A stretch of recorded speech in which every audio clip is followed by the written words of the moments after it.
Trying to up the numbers, yeah, just so we can shine this summer, yeah. What's the price? I don't know the price. We just trying to live life in paradise. Lifestyle, lifestyle, lifestyle, lifestyle, lifestyle, lifestyle. Oh, lifestyle, lifestyle, lifestyle, lifestyle, lifestyle, lifestyle. What's the price? We don't know the price. We just trying to live life in paradise.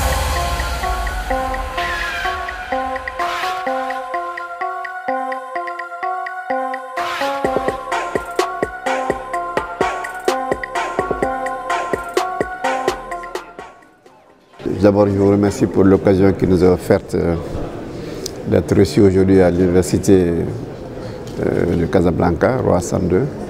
C'est un immense privilège. Le Maroc, sous l'impulsion du roi Hassan II, Mohamed VI, a compris que l'Afrique était absolument sa mère nourricière. Et les efforts faits pour intégrer, pour revenir à l'Union africaine dont elle est un des pères fondateurs, plus les initiatives pour intégrer, j'allais dire aussi la communauté, la CEDEAO, et récemment donc le marché commun africain, sont des éléments qui justifient à mon avis notre fierté de constater que le Maroc a senti et saisi le sens de l'histoire. Et donner l'exemple de faire du Maroc une terre d'établissement exige de nous que nous prenions conscience de cette grande initiative, dans ce sens que non seulement nous devons faire en sorte que ceux qui établissent ici respectent les lois du pays, mais également que les pays d'origine de ces migrants comprennent qu'il faut coopérer avec le Maroc pour qu'à un moment donné, cette initiative ne se transforme pas en un fardeau qui peut à terme créer un phénomène de rejet. Donc il faut être très intelligent pour prendre le problème de deux côtés, saisir les opportunités et en même temps résoudre le problème du mal à sa source. Dire que nous, Africains, au sud du Sahara, avons observé la volonté du Royaume du Maroc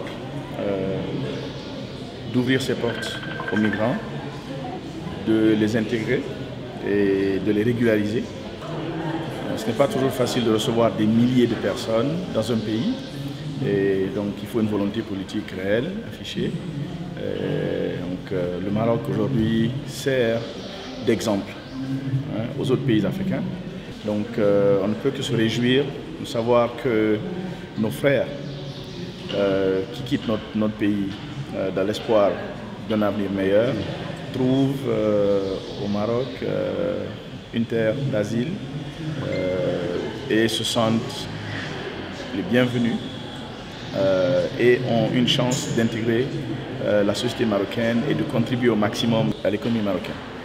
Avec l'ONCG de Casablanca, à travers la grande université Hassan II.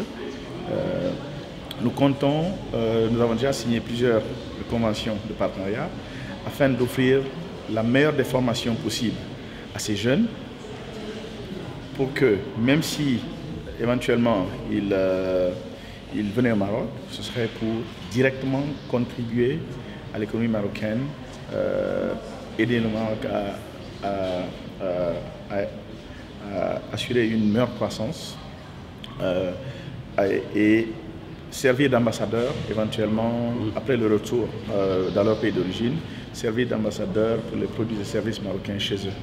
Avant, on parlait du Maroc comme un pays de transit. Et arrivé à un certain moment, il y a eu des mouvements qui se sont produits et que le Maroc n'est plus devenu un pays de transit, que c'est devenu un pays d'accueil pour nous les subsahariens. Et nous passons à une troisième phase aujourd'hui qui est dont on appelle le Maroc aujourd'hui un pays d'intégration. Et moi je peux en témoigner que je suis vraiment un modèle de ce pays d'intégration par la volonté de Sa Majesté le roi Mohamed VI, que Dieu l'assiste, qui nous a permis de nous intégrer plus facilement et personnellement qui m'a permis par exemple de pouvoir créer une entreprise au Maroc. Nous subsahariens, nous ne sommes plus dans une crainte qu'on peut rentrer chez nous à tout moment. On nous a ouvert les portes marocaines, surtout les entreprises marocaines, l'éducation marocaine, ce qui nous permet aujourd'hui encore une fois de nous rassurer et de nous conforter dans notre position, que nous sommes prêts encore une fois à défendre la marque Maroc.